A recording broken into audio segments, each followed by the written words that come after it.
Hello friends, KD commerce classes के YouTube channel पर आप सभी का स्वागत है। मैं उमाकांत आनंद। आज के इस लेक्चर के अंदर हम बात करने वाले हैं यूपीएचएससी असिस्टेंट प्रोफेसर कॉमर्स का जो पेपर हुआ था एडवर्टीजमेंट नंबर 47 का, उस पेपर को आप यहाँ पे हम लोग डिटेल के अंदर आज एनालिसिस करने वाले हैं। तो ये काफ़ी इंपॉर्टेंट आपके लिए लेक्चर रहेगा, क्योंकि जो यूपीएचएससी असिस्टेंट प्रोफेसर की तैयारी करने वाले जो भी एस्पिरेंट्स हैं उनके लिए बहुत ही इंपॉर्टेंट है, क्योंकि एडवर्टीजमेंट नंबर जो 46 है उसका लेक्चर हमने ऑलरेडी अपलोड कर दिया है और उसके 2 पार्ट हैं। दोनों पार्ट के जो लिंक हैं आपको डिस्क्रिप्शन में मिल जाएंगे, और 47 जो है वो भी 2 पार्ट के अंदर होगा। तो आज हम लोग पार्ट 1 डिस्कस कर रहे हैं और इसका जो नेक्स्ट वीडियो होगा पार्ट 2 वो भी आपको जल्द ही मिल जाएगा। सबसे अहम चीज़ यह है, क्योंकि जो प्रीवियस ईयर पेपर्स हैं वो काफ़ी हद तक रोल प्ले करते हैं एग्ज़ाम की स्ट्रेटजी को समझने के लिए, एग्ज़ाम के क्वेश्चंस को समझने के लिए, और लेवल ऑफ क्वेश्चंस क्या रहता है, पैटर्न क्या है, इन सब चीज़ों को समझने के लिए प्रीवियस ईयर पेपर्स का एक अद्भुत रोल रहता है। तो प्रीवियस ईयर पेपर्स की कड़ी में इसीलिए 47 को आज हम लोग यहाँ पर डिटेल के अंदर डिस्कस करेंगे। तो चलिए स्टार्ट करते हैं इसके पेपर के क्वेश्चंस को।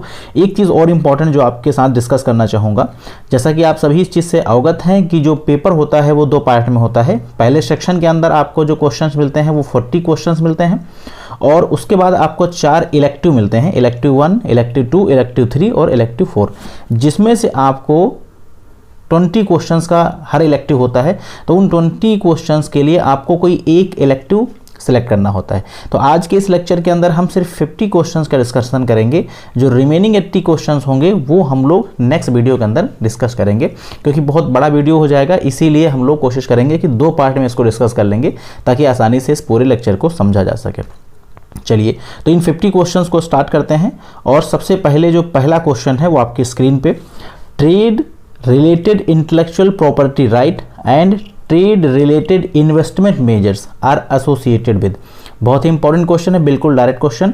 जो trade related intellectual property right होते हैं और जो ट्रेड रिलेटेड इन्वेस्टमेंट मेजर्स होते हैं वो किससे एसोसिएटेड हैं? प्रेस्टन प्रपोजल से, डंकेल प्रपोजल से, रंगराजन कमेटी या चिल्ला रिपोर्ट। तो आपके पास 4 ऑप्शन है। इसका जो राइट ऑप्शन होगा that is option number B. ये जो आपका trade related intellectual property right है and trade related investment measures है, इसका जो रिलेशन है वो डंकेल प्रपोजल के साथ है। इस कंसेप्ट को थोड़ा सा आप देखेंगे। देखिए, अगर हम लोग बात करें ये डंकेल के बारे में, तो बेसिकली जो गैट है आपका, गैट के अंदर जो एक पहले समिति हुई थी जिसे हम लोग आर्ग्यू राउंड नेगोशिएशन या उसे समिति बोलते हैं, उसी में मतलब उसी समिति के अंदर बेसिकली प्रस्ताव रखा गया था डंकेल के द्वारा। और जिस प्रस्ताव के बाद क्या हो गया कि इंटेलेक्चुअल प्रॉपर्टी राइट और इंटेलेक्चुअल इन्वेस्टमेंट मेजर्स, ये दोनों जो कंसेप्ट हैं आपके, वो उन्हीं के द्वारा जो ड्राफ्ट वहाँ पर पेश किया गया था, उसी ड्राफ्ट में इसके विषय में बात बेसिकली करी गई थी। तो दैट मीन्स कि आप मोटा मोटा समझ सकते हैं कि जो गैट जब खत्म हुआ उसकी जगह पे क्या आया, WTO आया। तो WTO के लिए जो आर्ग्यू राउंड समिति हुई थी, उसी समिति में जो डंकेल हैं इन्होंने एक ड्राफ्ट दिया था। उसी ड्राफ्ट के अंदर बेसिकली आपका इंटेलेक्चुअल प्रॉपर्टी राइट और ट्रेड रिलेटेड इन्वेस्टमेंट मेजर्स से संबंधित इन्होंने रिपोर्ट पेश करी। अब हम लोग बात करेंगे क्वेश्चन नंबर 2 की। देखिए, focus on 12th 5 year plan. जो 12th 5 ईयर प्लान था उसका फोकस बेसिकली किन विषय पर था? तो पहला ऑप्शन है गरीबी हटाओ, दूसरा है सेल्फ रिलायंस, तीसरा है एग्रीकल्चर डेवलपमेंट, चौथा है faster sustainable and more exclusive development.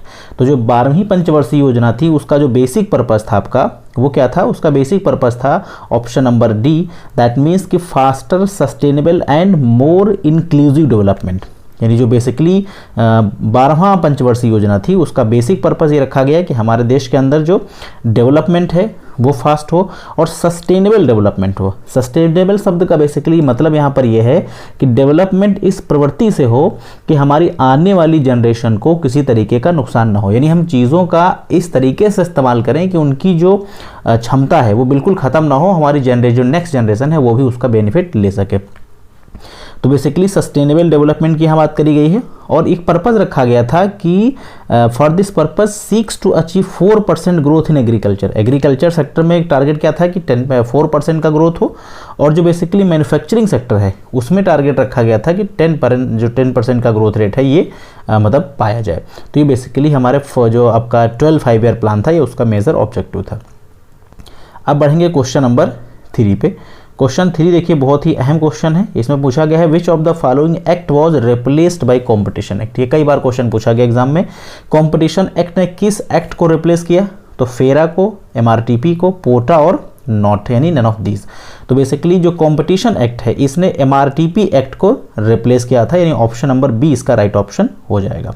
सभी आप जानते हैं कि जो बेसिकली आपका कंपटीशन एक्ट है उसने क्या किया था, 1969 में जो एमआरटीपी एक्ट बना था, मोनोपोली रिस्ट्रिक्टेड ट्रेड प्रैक्टिसेस, इस एक्ट को क्या किया, कंपटीशन एक्ट सन 2002 ने रिप्लेस कर दिया। और रिप्लेस करने के बाद कंपटीशन को बेसिकली मार्केट के अंदर लाया जाए, कंपटीशन को बढ़ावा दिया जाए, इस लिहाज से कंपटीशन एक्ट तैयार किया गया। इस पर हमने एक डिटेल लेक्चर भी बनाया है। अगर कोई कन्फ्यूजन होता है तो आप प्लेलिस्ट में जाइए, आपको कंपटीशन एक्ट जो है बेसिकली वो डिटेल के अंदर आपको मिल जाएगा। अब हम लोग बात करेंगे क्वेश्चन नंबर नेक्स्ट की। क्वेश्चन नेक्स्ट आपका 4 है, which of the following industrial policy the concept of delicensed was introduced? Which of the following industrial policy the concept of delicensing was introduced? That means कि वो कौन सी industrial policy है जिसमें delicensing का जो concept है वो इंट्रोड्यूस किया गया। तो जो इंडस्ट्रियल पॉलिसी है आपकी 1948 में हुई, 1956, 1977, 1991, इस पर भी हमने कंप्लीट लेक्चर दिया है आपको इंडस्ट्रियल पॉलिसीज़ पे। तो आप जाके बेसिकली हमारी जो प्लेलिस्ट है वहाँ पे आप उसको देख सकते हैं, और इसका जो लिंक होगा मैं कोशिश करूँगा कि आपको इसके डिस्क्रिप्शन में भी इसका लिंक प्रोवाइड कर दिया जाएगा। तो 1991 जो है इसका राइट ऑप्शन होना चाहिए, क्योंकि 1991 के अंदर बेसिकली जो डी लाइसेंसी का कंसेप्ट था वो आया था। दैट मीन्स कि जो गवर्नमेंट अंडरटेकिंग इंटरप्राइजेज थी, गवर्नमेंट क्या कर रही थी कि उनका डिसइन्वेस्टमेंट करके भी प्राइवेटाइजेशन की तरफ बढ़ावा दे रही थी, और जो डी लाइसेंसिंग है मतलब कि जो बहुत थोड़ा सा रिस्ट्रिक्शंस थे लाइसेंस वगैरह पे, उनको क्या किया जा रहा था, थोड़ा सा रिलैक्स दिया जा रहा था, थोड़ा सा कम किया जा रहा था। तो बेसिकली जो 1991 के अंदर इंडस्ट्रियल पॉलिसी आई उसका देश के डेवलपमेंट में, देश के ग्रोथ में बहुत ही बड़ा योगदान रहा। दैट मतलब आप अगर उस पॉइंट ऑफ व्यू से बात करें, चाहे ग्लोबलाइजेशन के पॉइंट ऑफ व्यू से, चाहे प्राइवेटाइजेशन के पॉइंट ऑफ व्यू से, चाहे लिबराइजेशन के पॉइंट ऑफ व्यू से, तीनों अगर पॉइंट ऑफ व्यू से आप बात करें तो 1991 जो है वो आपका बहुत ही अहम साल रहा, और जिसने भारत की इंडस्ट्रियल फिनोमिना को बिल्कुल चेंज कर दिया। नेक्स्ट हम लोग देखिए बात करेंगे यहाँ पे क्वेश्चन नंबर जो 5 है उसमें है, under the consumer protection act 1986 who is not considered as customer. जो कंज्यूमर प्रोटेक्शन एक्ट है 1986 वो निम्नलिखित में से किसको कस्टमर नहीं बताता? तो जो पहला ऑप्शन है दैट इज़ कंपनी, दूसरा है लॉटरी टिकट होल्डर, तीसरा जो ऑप्शन है आपके पास वो लाइसेंसी, और चौथा है ऑल ऑफ दीज। तो इसका जो ऑप्शन है वो डी सही है, क्योंकि ये तीन के तीनों चीज़ें, ना कंपनी, ना लॉटरी टिकट होल्डर, ना लाइसेंसी, ये जो हैं कंज्यूमर प्रोटेक्शन एक्ट के तहत कंज्यूमर की कैटेगरी के अंदर शामिल नहीं किए जाते हैं। ये बेसिकली कंज्यूमर प्रोटेक्शन एक्ट के हिसाब से नहीं है। तो इसलिए आप इसको ध्यान रखेंगे, अगर कोई क्वेश्चन इस तरीके का पूछा जाता है तो उसका भी जवाब देंगे, क्योंकि बैक टू बैक जो है कंज्यूमर प्रोटेक्शन एक्ट से क्वेश्चन पूछे जा रहे हैं एग्जाम में, तो इसको आप ध्यान रखेंगे, कई तरीके से क्वेश्चन इसमें बन सकता है। नेक्स्ट क्वेश्चन की हम लोग बात करेंगे यहाँ पे, zero rating is a term used in concept of. जो जीरो रेटिंग सिस्टम है वो बेसिकली किस कंसेप्ट में इसका हम इस्तेमाल करते हैं? तो इसका क्या बेसिकली मतलब होता है? 4 ऑप्शन है, insurance, credit rating, energy efficiency और नेट न्यूट्रलिटी। तो बेसिकली जो जीरो रेटिंग कंसेप्ट है वो इंटरनेट से संबंधित है, यानी कि नेट न्यूट्रलिटी से संबंधित है। अब इसके बारे में आप थोड़ा सा यहाँ से देख सकते हैं कि zero rating is a term describe the practice of mobile operator offering customer. Basically जो मोबाइल ऑपरेटर्स हैं वो अपने कस्टमर को जो सर्विसेज ऑफर करते हैं उनको चलाने से संबंधित क्या है, जीरो रेटिंग सिस्टम है। अल्टीमेट आप ये कह सकते हैं कि जो इंटरनेट की सुविधाएं हैं, इंटरनेट की सर्विसेज से कनेक्टेड चीज़ है, और डायरेक्टली इसका जो रिलेशन है वो इंटरनेट सुविधाओं के साथ है। कुछ चीज़ें आप इससे संबंधित और देख सकते हैं। देखिए कहा गया है कि नेटवर्क न्यूट्रलिटी को हम लोग नेट न्यूट्रलिटी भी बोलते हैं, जैसे आजकल ना इंटरनेट को हम लोग शॉर्ट में नेट ही बोलते हैं, तो वही चीज़ है बेसिकली। तो इसका जो बेसिकली प्रिंसिपल है वो किस पे काम करता है? इंटरनेट सर्विस प्रोवाइडर पे बेसिकली इसका काम करता है। ध्यान रखिएगा, जीरो रेटिंग टर्म किससे संबंधित है? इंटरनेट से संबंधित है। इंटरनेट को यहाँ पे शॉर्ट में केवल नेट बोला जा रहा है, तो इस चीज़ को आप ध्यान रखेंगे। नेक्स्ट बात करेंगे हम लोग यहाँ पे बहुत ही important question, branch of accounting for decision making process. Accounting की वो कौन सी ब्रांच है जिसे हम डिसीजन मेकिंग के लिए इस्तेमाल करते हैं? तो पहला ऑप्शन है फाइनेंशियल अकाउंटिंग, दूसरा कॉस्ट, तीसरा मैनेजमेंट, चौथा सोशल अकाउंटिंग। तो फाइनेंशियल अकाउंटिंग जो होती है बेसिकली उसका इस्तेमाल किया जाता है to know about the financial position of any business organisation. एक ऑर्गेनाइजेशन में कितना प्रॉफिट लॉस हो रहा है उसके बारे में हमें बताती है कौन, financial accounting. Cost accounting basically इस्तेमाल की जाती है to compute the correct computation of cost and cost control. Basically cost calculate करना और कॉस्ट कंट्रोल करना, इसके बारे में हम कॉस्ट अकाउंटिंग बात करते हैं।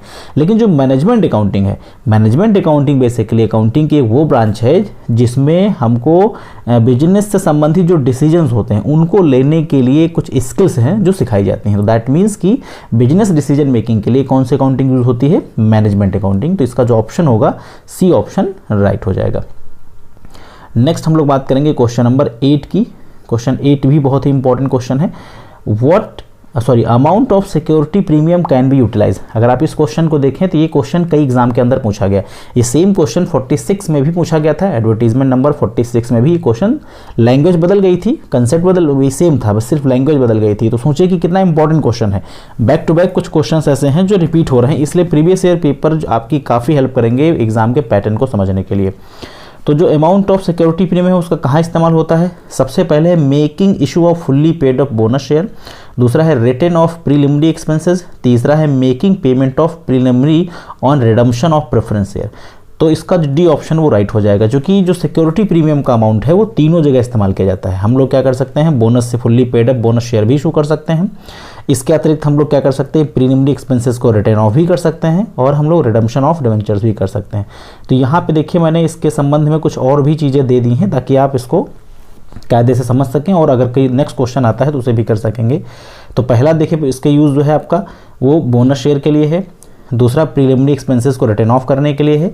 इसके अलावा आपका है return of expenses on issue of debentures. तो डिवेंचर्स वगैरह पे जो एक्सपेंसेस होते हैं, जो कमीशन जो डिस्काउंट होता है उसको भी रिटर्न ऑफ कर सकते हैं।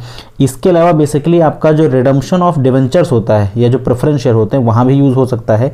और इसके अतिरिक्त आप by back of its own share में भी इसका इस्तेमाल कर सकते हैं। तो 5 चीज़ें हैं इस एग्जाम के अंदर, 3 पूछे गए, हो सकता है कि नेक्स्ट एग्जाम के अंदर इसमें से अगले 2 पॉइंट उठा लिए जाएँ। तो इन 5 चीज़ों का आप ध्यान रखेंगे। नेक्स्ट क्वेश्चन की बात करेंगे।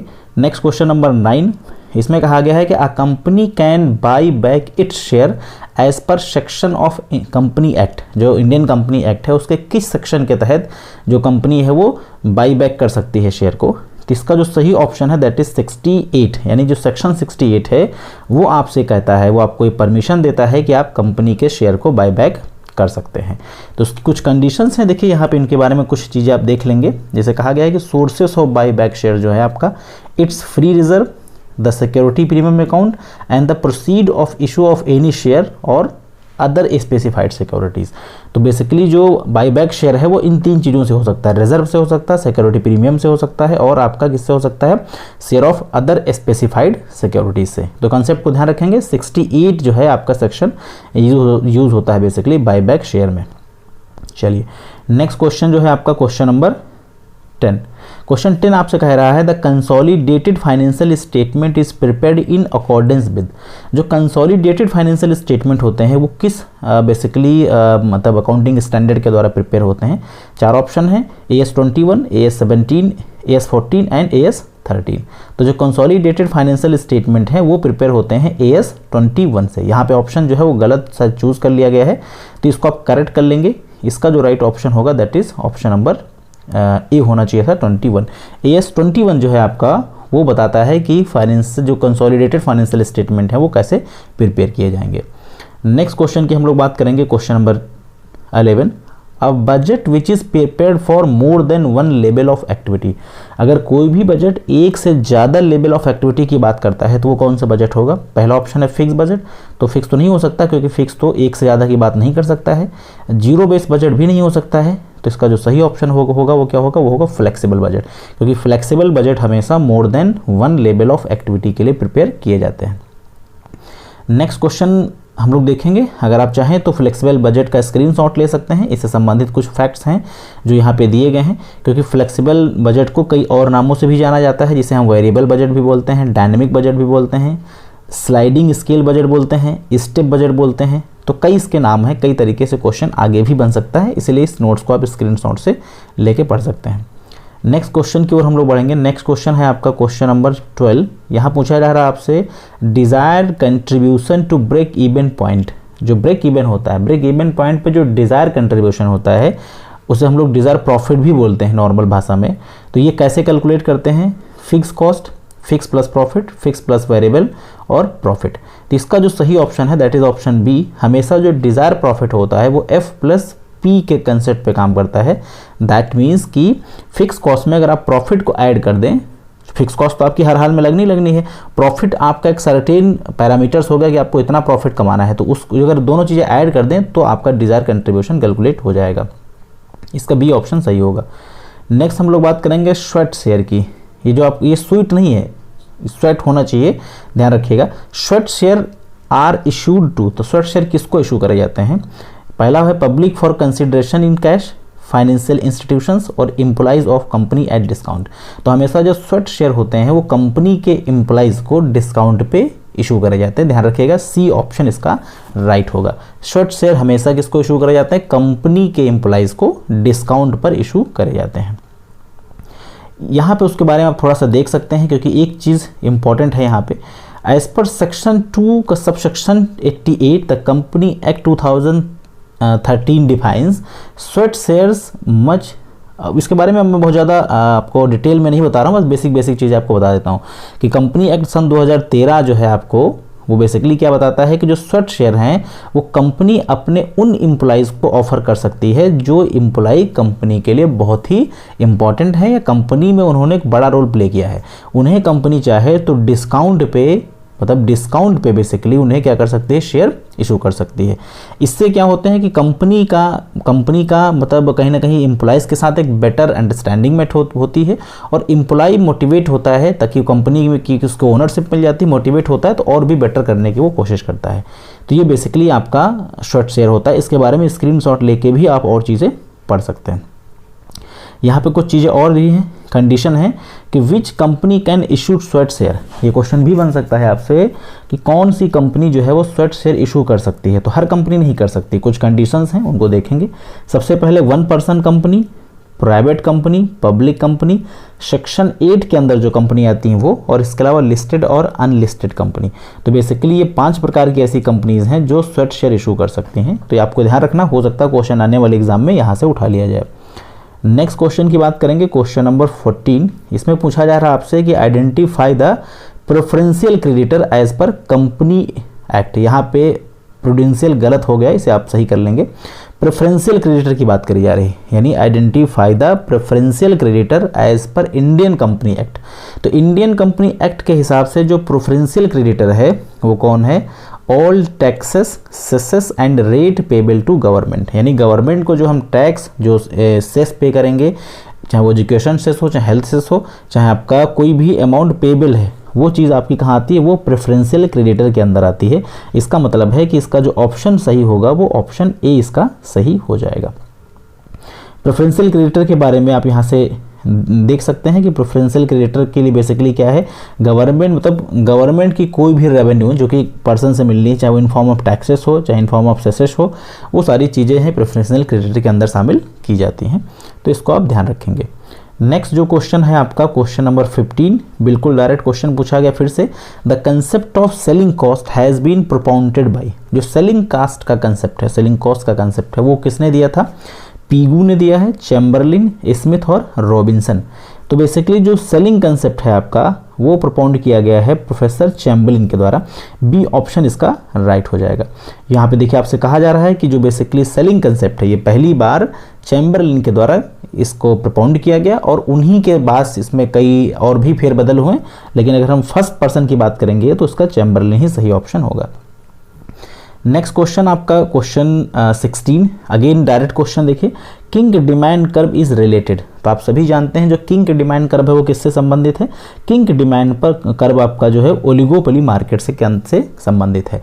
ओलिगोपोली मार्केट का कंसेप्ट आपने पढ़ा होगा, आप चाहें तो इसमें इकोनॉमिक्स की जो प्लेलिस्ट है उसमें आपको ओलिगोपोली मार्केट का कंसेप्ट मिल जाएगा। उसमें बताया गया कि किस तरीके से एक जो कंपनी है वो कार्टेल बनाती हैं, उसी में बेसिकली ओलिगोपोली में जो कार्टेल मॉडल है उसी में आपको एक किंग डिमांड मॉडल भी आपको बताया जाएगा। तो किंग डिमांड का बेसिकली किस चीज़ की बात करता है? किंग डिमांड प्राइस रिजिडिटी की बात करता है, यानी प्राइस जो रिजिडिटी है, क्योंकि एक बार एग्जाम के अंदर ये भी क्वेश्चन पूछा गया कि जो प्राइस रिजिडिटी है उसकी कौन बात करता है? तो किंग डिमांड कर्व बात करता है। तो इसको ध्यान रखिएगा। किंग डिमांड कर्व किससे संबंधित है? ओलिगोपोली मार्केट से संबंधित है। चलिए अब इसके बारे में थोड़ा सा आप देख सकते हैं। और यहाँ से किंक डिमांड कर्व का पहला नेचर क्या है, किंक डिमांड कर्व आपका स्ट्रेट लाइन का नहीं होता है, ये बीच से ब्रेक होता है, दैट मीन्स कि टेढ़ी डिमांड कर्व होती है। अब टेढ़ी होने के पीछे क्या रीजंस हैं, बहुत ज़्यादा डिटेल में तो आप पूरे लेक्चर को जब देखेंगे तभी आपको चीज़ क्लियर हो पाएगी। नेक्स्ट क्वेश्चन की हम देखिए बात करेंगे, question 617, which of the following curve is not U shape curve. U shape curve इसमें से कौन नहीं है, marginal cost curve, average fix cost curve, average variable cost curve, average total cost curve. तो इसमें से यू शेप कौन नहीं है, तो एवरेज फिक्स कॉस्ट कर्व यानी ऑप्शन बी जो है आपका, क्योंकि जो फिक्स कॉस्ट कर्व होती है वो यू शेप नहीं होती। फिक्स का मतलब क्या होता है कि एक ही चीज़ है, तो जब कोई चीज़ फिक्स है तो फिर उसका शेप यू नहीं बन सकता है, तो इसलिए इसका बेसिकली जो सही ऑप्शन होगा वो क्या हो जाएगा, वो ऑप्शन बी हो जाएगा। क्योंकि फिक्स जो आपका एवरेज फिक्स कॉस्ट है उसकी बेसिकली जो रिलेशनशिप होती है क्वांटिटी प्रोड्यूस के साथ, वो कैसी होती है, वो इस तरीके की रिलेशनशिप रिप्रेजेंट करता है कि वो किसी भी तरीके से शेप यू नहीं क्रिएट करेगा, वो हमेशा सीधा रहेगा। तो इसका बी ऑप्शन राइट हो जाएगा। नेक्स्ट हम लोग बात करेंगे यहाँ पे क्वेश्चन नंबर 18 की, which of the following is not the property of indifference curve. देखिए अगर आप बारीकी से क्वेश्चन को समझें तो पूरा का पूरा जो पेपर है वो बहुत ही बेसिक क्वेश्चंस पर आया था, यानी जो आपका एडवर्टीजमेंट नंबर 47 जो पेपर है बहुत ही आसान क्वेश्चन पूछे गए, डायरेक्ट क्वेश्चन पूछे गए जो बहुत आसानी से सॉल्व किए जा सकते हैं। इंडिफरेंस कर्व की प्रॉपर्टीज में से कौन नहीं है, तो सबसे पहले it slope downward from left to right, it convex to origin, उसके बाद है two difference curve does not intersect each other, और इट अपवर्ड। तो ऊपर की तीनों जो प्रॉपर्टी है सही है, स्लोप अपवर्ड नहीं होता है। अब अगर स्लोप डाउनवर्ड होता है तो फिर अपवर्ड कैसे हो सकता है, तो इसका जो डी ऑप्शन है वो गलत है, यानी कि डी इसकी कोई प्रॉपर्टी नहीं है, बाकी ऊपर की तीनों प्रॉपर्टी सही है, तो इसका डी ऑप्शन राइट हो जाएगा। यहाँ पे आप इनकी प्रॉपर्टीज़ अगेन देख सकते हैं। इसकी बेसिकली जो प्रॉपर्टीज़ हैं, सबसे पहले वो स्लोप डाउनवर्ड होता है लेफ्ट से राइट की तरफ, कन्वेक्स टू ओरिजिन होता है, इसके अलावा ये जो हायर आईसी कर्व होती है वो higher level of satisfaction show करती है, और ये भी कहा गया है कि एक एक्सिस पे हैं जितने भी आईसी कर्व आप बनाएं वो कभी एक दूसरे को इंटरसेक्ट नहीं कर सकते हैं। ठीक है, तो बेसिकली बहुत बेसिक सा कंसेप्ट है और इसमें कोई दिक्कत किसी को नहीं होनी चाहिए।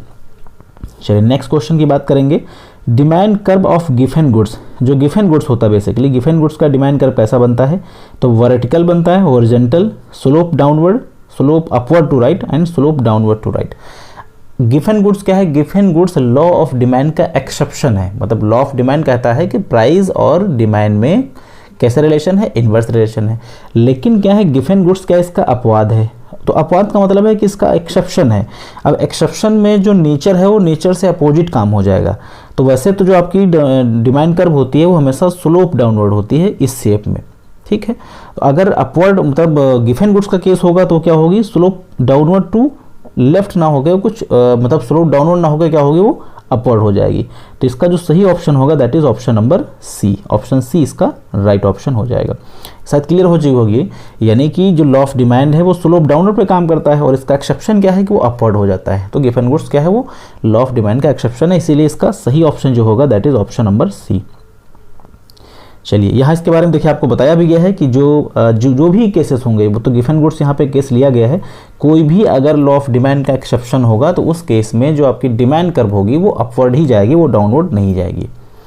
नेक्स्ट क्वेश्चन नंबर देखिए 20, consumer surplus means. Consumer surplus का क्या मतलब होता है, the area inside the budget line, the area between average revenue curve and marginal revenue curve, access of price a consumer, access of a price a consumer willingness to pay for a goods over its market price। तो basically जो consumer surplus है वो C option सही है। Consumer surplus का मतलब क्या कि जो किसी भी प्रोडक्ट का एक्चुअल प्राइस है और उससे ज़्यादा जितना आप पे करना चाहते थे उनके बीच का जो डिफरेंस होता है वो होता है कंज्यूमर सरप्लस। जैसे एग्जांपल के लिए आप कोई चीज़ खरीदने जाते हैं, आपको मालूम उसका रेट पता था कि वो 1000 रुपीज़ की है और मार्केट में आप गए तो आपको एक्चुअली वो मिल गई 800 रुपये की।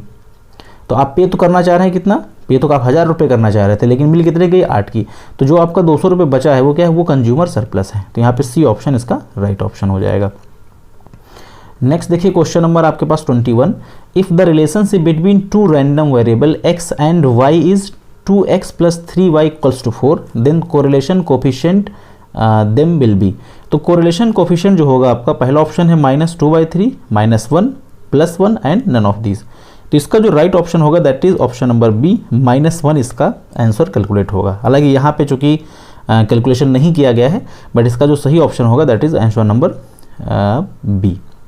चलिए नेक्स्ट क्वेश्चन की देखिए बात करते हैं। नेक्स्ट क्वेश्चन में आपसे पूछा जा रहा है कि if r equals to 0.8, standard deviation of x equals to 4 and standard deviation of y equals to 5, then the value of bxy, तो इसकी जो वैल्यू होगी वो क्या हो जाएगी, 0.8 हो जाएगी। bxy का फार्मूला आपको मालूम होगा। bxy का जो बेसिकली फार्मूला होता है वो इस तरीके से होता है, standard deviation of x divide by standard deviation of y into r। तो अगर आप इसको यहाँ पे रखेंगे तो यहाँ वैल्यू हो जाएगी आपकी 4, नीचे वैल्यू हो जाएगी 5, ये हो जाएगा आपका 0.8। तो इसको करेंगे तो आपकी जो वैल्यू निकलेगी वो निकलेगी 0.8 एंड अगेन 0.8, दैट इज़ 0.64, यानी ए ऑप्शन इसका राइट ऑप्शन हो जाएगा। नेक्स्ट क्वेश्चन की हम लोग बात करेंगे। ये क्वेश्चन में कुछ शायद मुझे दिक्कत लगी थी, आयोग ने भी इसमें कुछ टिप्पणी करी थी, इसलिए इस क्वेश्चन को हटा दिया गया। Next question number 24, type 1 error arise, type 1 error कब आती है? तो 4 ऑप्शन है, बहुत ध्यान से इनको समझेंगे देन आंसर करेंगे इसका। पहले कहा गया है कि a true null hypothesis is rejected. दूसरा ऑप्शन आपसे कहता है a false null hypothesis is accepted, true null hypothesis is accepted and false null hypothesis is rejected. देखिए टाइप 1 और टाइप 2 ये दोनों एरर बहुत ही इंपॉर्टेंट हैं, क्योंकि एग्जाम में जहाँ ज़्यादातर मामलों में ये पूछी जाती रही है, तो इनको इसके कंसेप्ट को बहुत बारीकी से आपको समझना है और उसमें कोई गलती नहीं होनी चाहिए। टाइप 1 एरर आपसे क्या बात करता है? तो 4 ऑप्शन में से अगर आपको एक ऑप्शन चूज करना है तो टाइप 1 का बेसिकली मतलब क्या होता है? टाइप 1 का बेसिकली मतलब होता है आपका फॉल्स पॉजिटिव, फॉल्स पॉजिटिव होता है बेसिकली टाइप 1। तो उस हिसाब से अगर आप देखिए तो इसका ए ऑप्शन क्या होगा, राइट ऑप्शन हो जाएगा। क्यों राइट ऑप्शन हो जाएगा? ए ऑप्शन ये कहता है कि आ ट्रू, एक मिनट स्क्रीन को फिर से वापस किया जाए, a true null hypothesis is rejected, a true null hypothesis is rejected. तो इसको हम बेसिकली क्या बोलते हैं? False positive, false positive. False positive का मतलब समझिए, यानी कि कोई ऐसी चीज़ जो कि एक्सेप्ट होनी चाहिए लेकिन वो चीज़ क्या हो गई, रिजेक्ट हो गई। यानी कोई पॉजिटिव चीज़ है जो कि सही चीज़ है, उसे एक्सेप्ट होना चाहिए था लेकिन क्या हो गया, वो रिजेक्ट हो गई। तो कोई भी ट्रू चीज़ अगर रिजेक्ट हो जाए तो वो टाइप 1 एरर है। और टाइप 2 क्या होता है? टाइप 2 होता है बेसिकली आपका फॉल्स नेगेटिव। उसका बेसिकली मतलब क्या है कि कोई ऐसी चीज़ जो कि रिजेक्ट होनी चाहिए थी लेकिन वो एक्सेप्ट हो जाए, वो हो गया क्या आपका टाइप 2। तो देखिए बहुत ही आसान कंसेप्ट है और ज़्यादा ये डिटेल में भी नहीं पूछा जाता। ऐसे ही आपके पास ऑप्शंस होंगे जहाँ से आपको चूज़ करना पड़ेगा। तो थोड़ा सा अगर आप इसमें से चीज़ों को समझ के सही ऑप्शन चूज़ करेंगे तो मे बी इसका आंसर गलत नहीं होगा। देखिए तो ये क्वेश्चन का एक्सप्लेनेशन भी आपको समझ आ गया होगा। नेक्स्ट क्वेश्चन जो है आपका 25 है। थोड़ा सा 25 क्वेश्चन आपके लिए मुश्किल लग रहा होगा लेकिन इतना मुश्किल नहीं है। For one way classification of relating to an analysis of variance there are K sample and each sample size is n, then the number of degree of freedom. तो जो number of degree of freedom है वो कैसे calculate होता है? उसका basically formula होता है कि जो भी आपके पास सैंपल -1 कर दीजिए और n -1 कर दीजिए और आपस में इंटू कर दीजिए, तो वो हो जाएगा आपका क्या, डिग्री ऑफ फ्रीडम। तो that is option number C इसका जो होगा राइट ऑप्शन हो जाएगा। नेक्स्ट हम लोग बात करेंगे यहाँ पे क्वेश्चन नंबर 26 की। यहाँ पूछा गया है कि if the 5th decimal of normal distribution is 60 it mean will be. कहा गया अगर किसी भी डिस्ट्रीब्यूशन का जो 5th डेसिमल है वो 60 हो तो मीन क्या होगा? तो उसका मीन भी 60 ही होगा। आप इसको कैलकुलेट करेंगे तो 60 ही इसका मीन आएगा। नेक्स्ट देखिए क्वेश्चन पूछा गया who प्रोपाउंड the theory of core competency. Core competency theory जो है वो किसने प्रोपाउंड की? पहला आपका पास ऑप्शन है माइकल हैमर, दूसरा है आपके पास माइकल पोर्टर, तीसरा है पीटर एफ डकर, चौथा है सी.के. प्रहलाद। तो जो कोर कॉम्पिटेंसी थ्योरी है वो सी.के. प्रहलाद के द्वारा दी गई है। इसका जो ऑप्शन होना चाहिए वो बेसिकली इसमें आंसर ए दिया हुआ है लेकिन उसे आप सही कर लीजिएगा, ए ऑप्शन नहीं होगा। इसका ऑप्शन जो होगा वो ऑप्शन डी हो जाएगा क्योंकि सी.के. प्रहलाद के द्वारा ही ये थ्योरी दी गई है, वो ऑप्शन गलत चूज हो गया। देखें एक्सप्लेनेशन भी इसका हमने यहाँ पे दिया हुआ है कि a core competency is a concept in management theory. ये बेसिकली कहाँ का कंसेप्ट है? मैनेजमेंट थ्योरी का है। ये किसने दिया था? सी.के. प्रहलाद और गैरी हैमेल, दो लोगों ने इस कंसेप्ट को दिया था। एक्चुअली वो ध्यान रखिएगा इसमें से अगर दोनों में से कोई भी ऑप्शन हो जाता तो उसको हम सही मान लेते। तो यहाँ पे केवल सी.के. प्रहलाद ही दिया था। सी.के. प्रहलाद और हैरी हैमेल ने कंसेप्ट ये दिया हुआ है। अब अगर इसकी हम लोग बेसिकली बात करें तो ये किस चीज़ की बात करता है, ये कहता है कि it defined as horizontal combination of multiple resources and skills that distinguish a firm in the market place. कहा गया कि ये कहते हैं कि बहुत सारे जो अलग अलग रिसोर्सेज हैं और जो स्किल्स हैं, वो स्किल्स किसी भी कंपनी को या किसी भी ऑर्गेनाइजेशन को मार्केट प्लेस में दूसरे से डिफरेंट करती है। उसी को हम क्या बोलते हैं, उसी को हम बोलते हैं कोर कॉम्पिटेंसी। ध्यान से समझिएगा, एक ऑर्गेनाइजेशन अगर मार्केट में दूसरी ऑर्गेनाइजेशन से बिल्कुल डिफरेंट, बिल्कुल अलग है, तो उसके पीछे क्या खास चीज़ होगी, खास चीज़ क्या होगी, उसकी कुछ स्किल्स अलग होंगी और उसके जो रिसोर्सेस हैं वो उसके अलग होंगे। तो यही बेसिकली कौन बताता है, कोर कॉम्पिटेंस। अब देखिए इसमें 3 क्राइटेरिया भी रखे गए हैं। पहला क्राइटेरिया क्या बताया गया है कि potential access to wide variety of market, यानी आपकी बेसिकली क्या, जो वैरायटी ऑफ मार्केट है बहुत ही वाइड होनी चाहिए, बहुत ही विस्तृत होनी चाहिए। Should make a significant contribution to perceived customer benefit to the end product. आपका फोकस किस पे हो, हमेशा कस्टमर बेनिफिट पर। अगर आप कभी भी मार्केट के अंदर डिफरेंशिएट तभी कैसे जाएंगे जब आप कस्टमर बेनिफिट पे काम करेंगे। और ये भी कहा गया है कि डिफ़िकल्ट टू इटिमेट बाई कॉम्पिटिटर्स, यानी आपके अंदर ऐसी क्वालिटी हो जो आसानी से जो कॉम्पिटिटर है वो ख़त्म ना कर पाए, उसे बीट ना कर पाए, तभी जाके आप कोर कॉम्पिटेंसी के अंदर आएंगे। नेक्स्ट देखिए क्वेश्चन नंबर 28 की बात करेंगे यहाँ पे। विच of the following is specially made in the light of competitor plan. तो कॉम्पिटिटर प्लान से संबंधित क्या ऑप्शन है, एक बार फिर से क्वेश्चन को पढ़ेंगे। विच of the following is specially made in the light of competitors plan. तो कॉम्पिटिटर्स प्लान से निपटने के लिए हम क्या करते हैं, पॉलिसी बनाते हैं, प्रोसीजर, स्ट्रेटजी या प्रोजेक्ट। तो हमेशा जो भी कॉम्पिटिटर हैं उनके अकॉर्डिंग अगर हम कोई चीज़ काम करते हैं तो हमारी क्या होती, पॉलिसी होती। इसका ए ऑप्शन राइट हो जाएगा। अगर इसमें कोई डाउट है तो फिर से समझने की कोशिश करें। बेसिकली जब हम कोई कॉम्पिटिटर के हिसाब से हमने देखा कि हमारा कॉम्पिटिटर मार्केट में ये चीज़ नहीं ले आया, हमें क्या करना है, उसे बीट करना है या हमें उसे फाइट करना है, तो हमें क्या करना पड़ेगा, हमें एक पॉलिसी बनानी पड़ेगी और पॉलिसी पे ही हम काम करेंगे, तभी जाके हम कंपटीशन को बीट कर पाएंगे। नेक्स्ट देखिए the doctrine of management by objective. एक बार फिर से एक डायरेक्ट क्वेश्चन, जो आपका मैनेजमेंट बाय ऑब्जेक्टिव है वो किसने दिया है, ये बहुत सभी जानते हैं कि ये पीटर एफ डकर ने कंसेप्ट दिया है। तो इसका ए ऑप्शन जो होगा सही ऑप्शन हो जाएगा। इसमें ज़्यादा समझने की आवश्यकता नहीं थी, डायरेक्टली आंसर दिया है। नेक्स्ट आपका receiving order from one boss is associated with the principle. एक बॉस से ऑर्डर रिसीव करना क्या है, unity of direction, unity of command, centralisation या स्केलर चेन। तो इसका जो सही ऑप्शन है दैट इज ऑप्शन ए, यानी unity of, sorry option B होना चाहिए था, यूनिटी ऑफ कमांड होना चाहिए। ऑप्शन गलत यहाँ पे फिर से चूज हो गया है, तो 30 का ऑप्शन बी होगा, क्योंकि एक बंदे से आपको, एक बॉस से आपको क्या मिल रहा है, ऑर्डर मिल रहा है, तो दैट मीन्स क्या है, वो यूनिटी ऑफ कमांड होना चाहिए। देखिए unity of command state that a subordinate should receive order and responsible for only one boss. भाई अगर एक ही बॉस आपको ऑर्डर देगा तो आप एक ही बॉस के लिए रिस्पॉन्सिबल होने चाहिए। अगर आप एक से ज़्यादा बॉस आपको काम देंगे तो शायद आप उतना काम आसानी से नहीं कर पाएंगे, और उतना बहुत ही कह सकते हैं कि जो काम के अंदर जो क्वालिटी होनी चाहिए वो तब तक नहीं आएगी जब तक आपको एक ही बॉस से ऑर्डर ना मिले। कई लोग आपसे एक साथ ऑर्डर देंगे तो आप सबके काम को अच्छे से नहीं कर पाएंगे। तो इसका जो ऑप्शन सही है वो ऑप्शन बी होना चाहिए था, यहाँ पे गलत ऑप्शन चूज हो गया। चलिए नेक्स्ट क्वेश्चन की बात करेंगे। Question number 31, which of the following method is use to overcome the tendency towards the conformity in the group decision making. तो बेसिकली ग्रुप डिसीजन मेकिंग के लिए क्या चीज़ यूज़ करते हैं, brainstorming, nominal group technique, तीसरा है groupthink, चौथा है इलेक्ट्रॉनिक मीटिंग। तो इलेक्ट्रॉनिक मीटिंग तो बेसिकली कोई खास चीज़ नहीं है। ब्रेन स्टॉर्मिंग बेसिकली कब इस्तेमाल करते हैं, जब किसी पार्टिकुलर प्रॉब्लम को सॉल्व करना हो, और नॉर्मल ग्रुप टेक्निक जो है वो बेसिकली अलग चीज़ है। तो इसका जो सही ऑप्शन होगा that is option C, groupthink. यानी ग्रुप थिंक क्या है, ग्रुप थिंक बेसिकली एक ऐसा सिस्टम है, एक ऐसा तरीका है जो पूरे ग्रुप को सहमति के साथ किसी डिसीजन की तरफ ले जाता है। तो यह ग्रुप थिंक। देखिए यहाँ पे ग्रुप थिंक के बारे में कहा गया, ग्रुप थिंक एक साइकोलॉजिकल फिनोमेना है। साइकोलॉजिकल फिनोमेना एक मनोवैज्ञानिक तरीका है जो बेसिकली क्या करता है कि सारे ग्रुप का जो ध्यान होगा, जो आकर्षण होगा, वो एक ही डिसीजन की तरफ ले जाएगा। यानी सारे लोगों को कलेक्टिविटी जो है, मतलब कलेक्टिव तौर पर एक ही जब निर्णय की तरफ मुड़ा दे कोई सिस्टम, तो उसे हम क्या बोलेंगे, ग्रुप थिंक। अब बात करेंगे नेक्स्ट क्वेश्चन के 32। एक बार फिर से देखिए direct question, communication network which have highest flexibility. किस नेटवर्क के अंदर हाईएस्ट फ्लेक्सिबिलिटी होती है, तो सर्किल, चेन, व्हील और फ्री फ्लो। तो चूँकि हाईएस्ट फ्लेक्सिबिलिटी की बात करी जा रही है तो फ्री फ्लो यानी कि जो ऑप्शन डी होगा वो सही होगा, क्योंकि फ्री फ्लो के अंदर सबसे ज़्यादा फ्लेक्सिबिलिटी होती है, आप कहीं से भी वार्तालाप कर सकते हैं।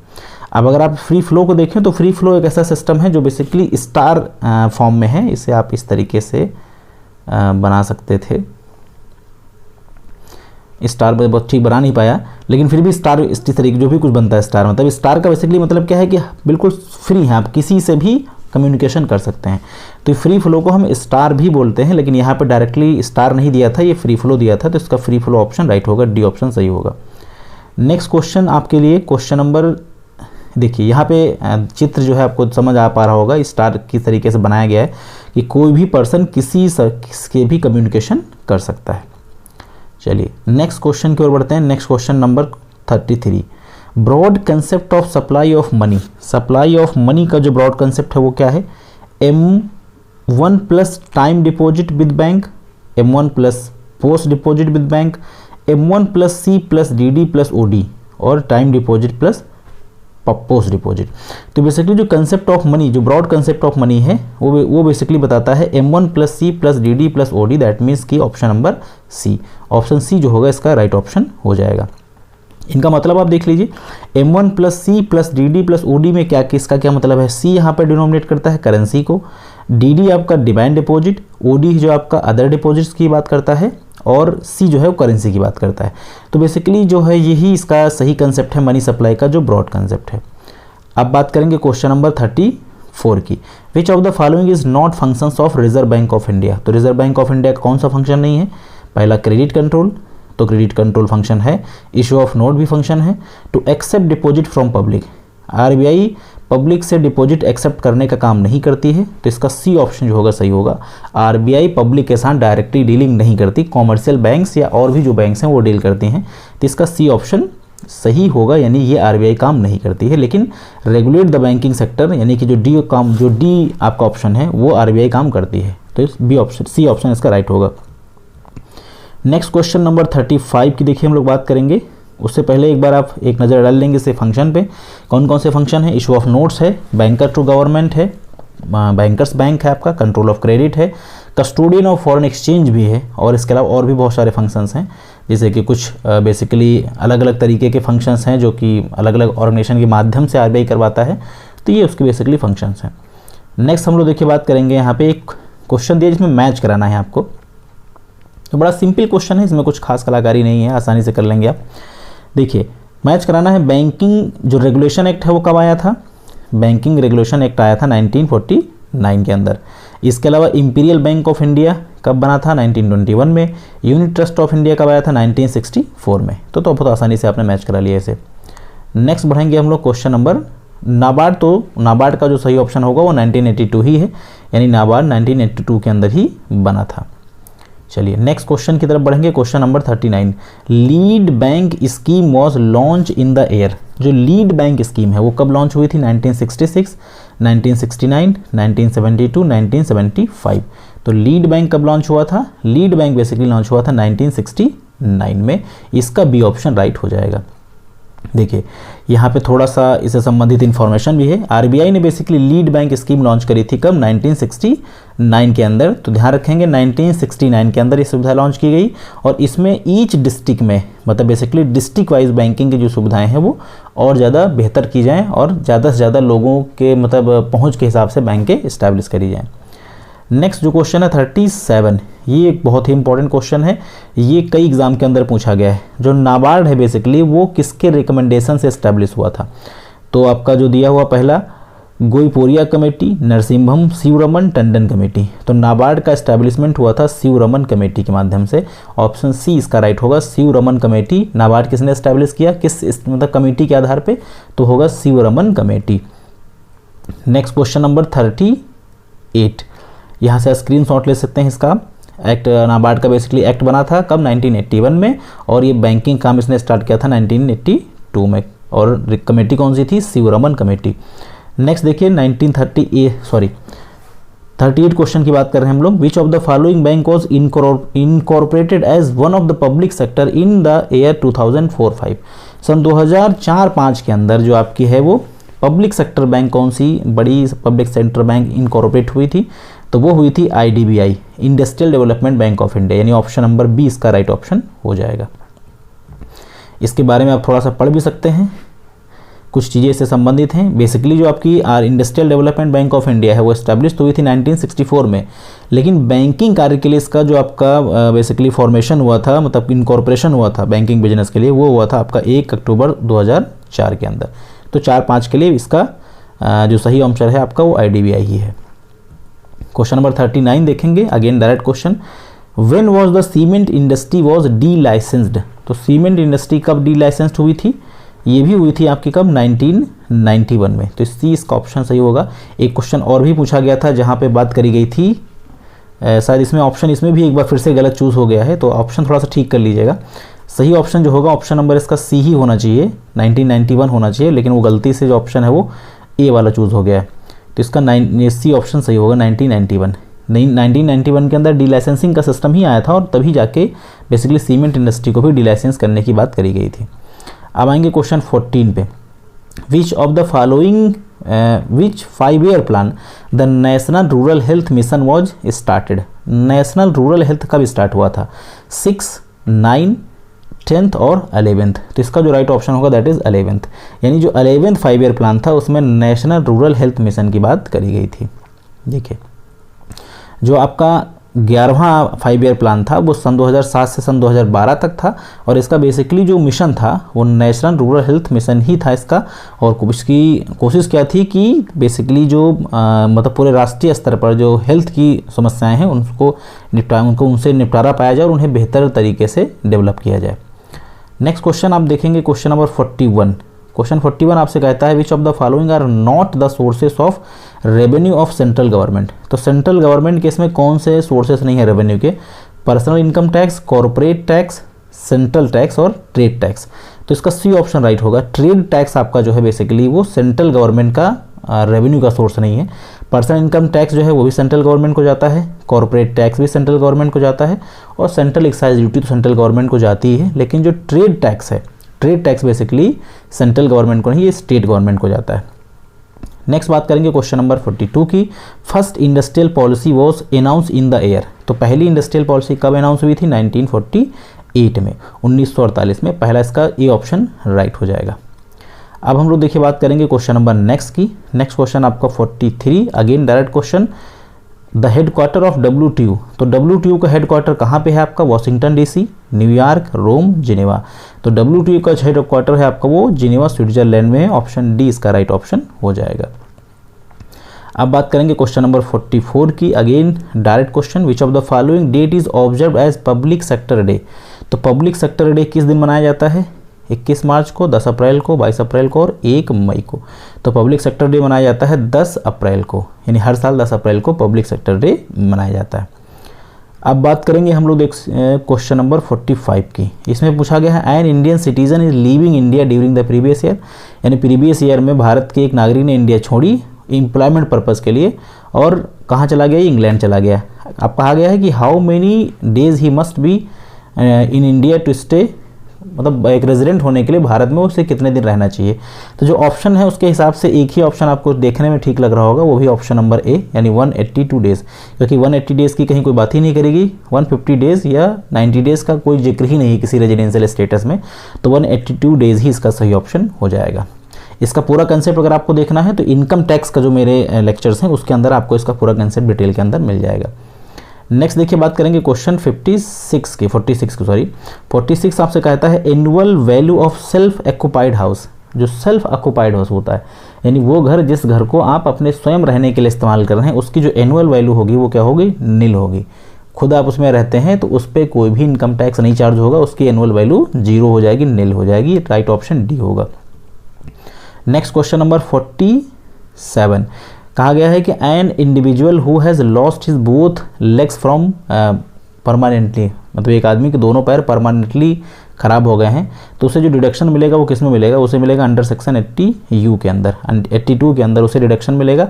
जो डिसेबल्ड का डिडक्शन होता है 1,25,000 रुपीज़ तक का, वो उसे अंडर सेक्शन 80U के अंदर प्रोवाइड किया जाएगा। नेक्स्ट बात करेंगे क्वेश्चन नंबर 48 की। 48 देखिए आपसे क्या बात करता है, deduction under section 80C of income tax act, जो इनकम टैक्स एक्ट आपका है उसके अंदर जो 80C का डिडक्शन होता है वो किसको किसको मिलता है, इंडिविजुअल को, HUF का, या दोनों को। तो इसका जो बेनिफिट है वो दोनों को मिलता है। 80C का जो डिडक्शन है वो हिंदू अनडिवाइडेड फैमिली भी ले सकता है और एक इंडिविजुअल पर्सन भी ले सकता है। तो इसका C ऑप्शन राइट ऑप्शन हो जाएगा। नेक्स्ट हम लोग बात करेंगे यहाँ पे, आप इसका स्क्रीनशॉट लेके भी इसके बारे में ज़्यादा जानकारी कलेक्ट कर सकते हैं। नेक्स्ट हम लोग बात करेंगे क्वेश्चन नंबर 49 की। 49 आपसे क्या पूछता है, income of a minor is not clubbed with income of his father और mother if he's it is not more than. यानी अगर एक जो माइनर पर्सन है जिसकी उम्र 18 साल से कम है तो उसकी इनकम को उसकी मम्मी या पापा की इनकम में नहीं ऐड किया जा सकता है। कब? अगर उसकी इनकम 1500 से कम होगी। यानी इसका ऑप्शन ए राइट हो जाएगा, क्योंकि 1500 रुपये तक का माइनर के केस में डिडक्शन मिलता है और 1500 रुपये ही अगर इनकम होगी तो ऐड करने का फिर सवाल ही नहीं बनता है। तो ए ऑप्शन राइट हो जाएगा। इसके बारे में आपको पूरी इन्फॉर्मेशन यहाँ से मिल जाएगी। नेक्स्ट क्वेश्चन नंबर 50, जो कि पहले पार्ट का आखिरी क्वेश्चन है। इसमें कहा गया है the method of reducing tax liability by taking advantage of provision of taxes. तो जब प्रोविजन ऑफ टैक्सेस का इस्तेमाल करके हम अपनी टैक्स लायबिलिटी को कम करते हैं तो उसे हम बोलते हैं टैक्स प्लानिंग। टैक्स अवॉइडेंस क्या होता है? टैक्स अवॉइडेंस एक ऐसा तरीका है जिसके अंदर हम क्या करते हैं, गलत तरीके से, यानी कह सकते हैं कि बेसिकली जो भी गवर्नमेंट के प्रोविजंस हैं उनकी जो कमियां हैं, जो लूप होल्स हैं, उनका इस्तेमाल करके हम अपनी टैक्स लायबिलिटी कम करते हैं तो वो होता है टैक्स अवॉइडेंस। और टैक्स इवेजन क्या होता है? कर चोरी। जब हम कहीं ना कहीं कुछ डेटा वगैरह इधर उधर करके टैक्स बचाने की कोशिश करते हैं तो होता है बेसिकली कर चोरी, जिसे हम बोलते हैं टैक्स इवेजन। लेकिन टैक्स प्लानिंग क्या है? जब हम जो गवर्नमेंट के द्वारा जो भी टैक्स के प्रोविजंस हैं उनका भली भांति इस्तेमाल करके अपनी टैक्स लायबिलिटी को कम करते हैं तो वो होता है आपका क्या, टैक्स प्लानिंग, जो कि सिस्टमेटिकली सही तरीका माना जाता है। तो आज इस पार्ट के अंदर हम लोगों ने 50 क्वेश्चंस डिस्कस किए।